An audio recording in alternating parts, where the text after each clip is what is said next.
estuve investigando durante un tiempo un festival que solo se hizo en el año 1999, o sea, yo era muy chiquita para poder haber asistido a ese festival, en Ecuador, en el cráter de un volcán. Y se llamó este festival Rock Volcánico. Y durante un tiempo estuve obsesionada investigando sobre este festival, fotografías ahí en internet, pero muy pocas, crónicas muy pocas, porque me volvía loca la idea de que se había realizado en algún momento un festival en el cráter de un volcán. O sea, ¿qué es esto? Y entonces a partir de esa situación me empecé a preguntar mucho sobre la relación entre música y geografía, música y territorio, pero luego también música como algo ancestral, como una vivencia y experiencia del arte, previa incluso a la pintura rupestre, previa a todo, ¿no? Y que da origen a la literatura, porque la literatura surge cantada, surge rezada y surge bailada, ¿no? Alrededor de fogatas o donde quieras, ¿no? Y entonces empecé a leer una serie de libros que trabajan con el tema de la música, no desde una perspectiva solamente de goce y de huida y de disfrute, sino de cómo la música está históricamente relacionada con la muerte, con los cadáveres de animales, con los pedazos de cuerpo humano también, y la música como rito y como algo cultural. Y eso me llevó a una serie de lecturas increíbles que disfruté mucho. Y fue a partir de eso que decidí que mis personajes, Noa y Nicole, que son dos chicas que están huyendo de la violencia de la ciudad, de pues, la violencia de las narcobandas en Ecuador, quisieran recuperar su juventud en ese espacio geográfico que está todo el rato como en sismo, pero también atravesada por el espíritu de la música, que es un poco el espíritu de lo nuevo y del futuro, ¿no? La música siempre está lanzándose hacia el futuro, aunque a veces ese futuro pueda ser incluso oscuro, ¿no? La historia de la música y lo sobrenatural es larguísima, o sea, hay muchos libros sobre ocultismo y música, música y magia. De hecho, tenemos toda la línea pitagórica de la música, que es pues, la línea apolínea de la música, pero luego tenemos la línea báquica, dionisíaca, de la música, que es más siniestra, tiene que ver con abrir una grieta en la realidad. La música como invocadora de las voces de los muertos, de todos aquellos que ya no están, ¿no? Y hay algo de la música y el rugir de la tierra también, y el rugir de la vida, ¿no? La música como algo que habla de la pulsión de vida, pero también de la pulsión de muerte, ¿no? Los mitos de las sirenas, por ejemplo, ¿no? Tienen mucho que ver con eso. Las sirenas que cantan y te atraen con su canto, pero a la vez te matan si tú respondes a la atracción de ese canto. Pulsión, deseo, muerte, vida en torno a la música todo el tiempo, ¿no? Y algo que a mí me interesaba también era eso, esa parte de la música y lo oculto, la música y lo sobrenatural. Entonces también, mientras estaba escribiendo, hice una investigación como muy larga sobre la relación entre la música y los muertos, la música y los fantasmas. Eso me llevó a descubrir a músicos que no había escuchado profundamente, como a Scriabin lo había escuchado, pero no sabía que antes de morir había intentado componer una sinfonía que destruyera el mundo, y la quería tocar al lado de los Himalayas, ¿no? Y me encontré con cosas muy locas, es decir, con ideas muy extrañas sobre la música, siendo capaz de destruir el universo, crearlo y destruirlo. Esto es algo también que nos lleva a las religiones, ¿no? Sí, es algo que me fascinó desde el principio. Trabajé un poco también a modo agreste al principio, quería saber qué podía yo traer de la música también en la construcción de la prosa. Me interesa también esa pulsión que hay de la oralidad versus la escritura, ¿no? Como tecnología, porque por un lado la oralidad siempre nos recuerda al canto, ¿no? Todos hablamos en acentos y los acentos son una forma de cantar lo que se dice, ¿no? Hay una cosa de la musicalidad allí, pero la escritura a veces trabaja desde otro lugar, ¿no? También compositivo y musicalmente compositivo, pero desde otro lugar. Entonces, cuando estaba escribiendo la novela me interesó mucho esa parte del festival en donde están todos los personajes en esa fiebre colectiva, además colectiva de la experiencia de la música, además en el borde de un volcán, ¿no? Cómo te puede influenciar estar en la ladera de un volcán mientras escuchas música con un montón de gente drogada en medio del delirio, ¿no? ¿Cómo afecta eso tu lenguaje? ¿No? Porque el territorio afecta el lenguaje, la música afecta el lenguaje, toda la experiencia física afecta el lenguaje. Y luego pensar eso y pensar en la escritura, ¿no? De qué manera la escritura puede contagiarse de esos ritmos del cuerpo que los libros y la escritura de los libros parecen invocar o reclamar, pero que no están, que pareciera que estuvieran ausentes, como fantasmáticos, ¿no? Cuando tú agarras un libro parece que el cuerpo no está, pero el cuerpo está, ¿no? De una manera mucho más imaginada, ¿no? Y entonces allí sí que hice un juego de llevar la música a la escritura. ¿Qué me podía sugerir? Los ritmos del pensamiento, que son ritmos musicales también, ¿no? Es una novela coral y hay personajes que de repente son mucho más acelerados que otros, personajes que tienen un ritmo que parece que no tuviera pausa, otros que son más pausados, más lentos. Todos están un poco aturdidos por la experiencia de la música, pero todos tienen llagas distintas y por lo tanto escriben desde percepciones de las llagas diferentes. Tienen sus propias pesadillas y ligan la experiencia de la música con a veces una experiencia chamánica de sanación. Algunos piensan que la música y el baile los va a curar y otros piensan que no, que es una forma nada más de hundirte más en la pesadilla para poder hacerte más fuerte, ¿no? Y tener ese viaje chamánico de la muerte y la resurrección en la música, ¿no? Los chamanes consideran que la música te puede sanar, pero también te puede hundir. Yo creo que la escritura de ficción también es biográfica, solamente que está atravesada por máscaras. Pero todos los que nos sentamos a escribir ficción estamos poniendo en la escritura toda nuestra emoción, todas nuestras obsesiones, nuestras fascinaciones, nuestra capacidad de asombro y sin duda alguna nuestros traumas, que son aquellas cosas a las que volvemos una y otra vez. Siempre leo a los autores que me gustan desde ese lugar. Estoy buscando en las escritoras qué cosas se repiten, ¿no? Como si fuera una especie de lectora psicoanalista.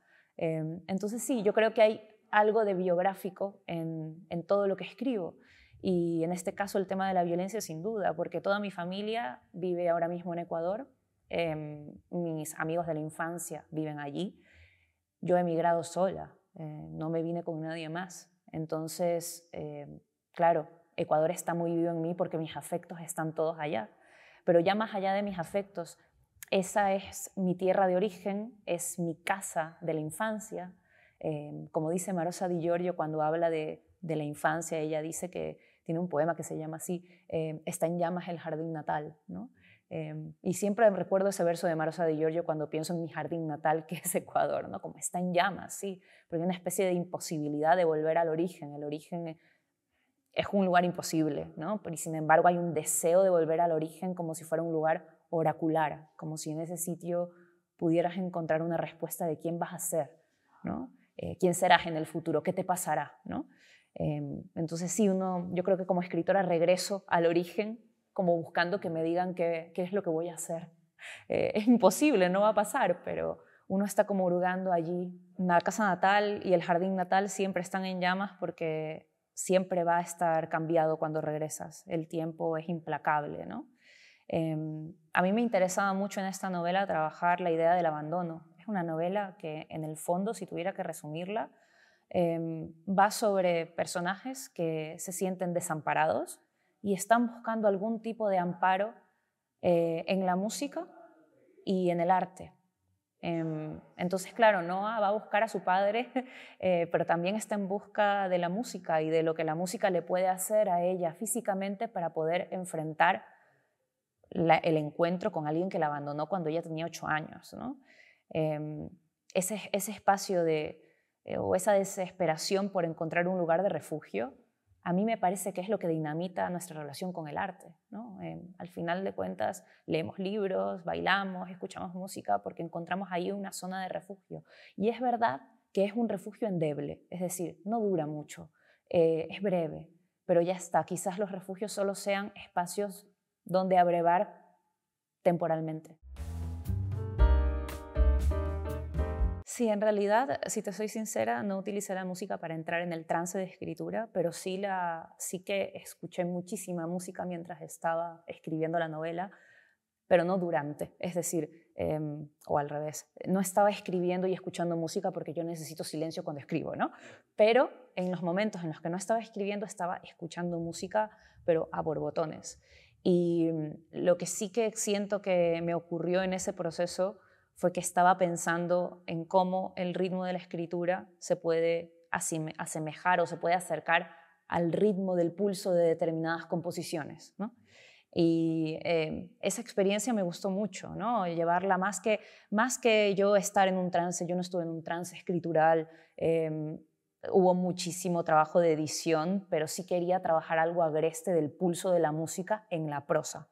Entonces sí que tuve que editar mucho, un trabajo muy oficioso de corrección y tal, pero a su vez que parezca que sea algo que se está entregando, que fuera un lenguaje que se entrega, ¿no?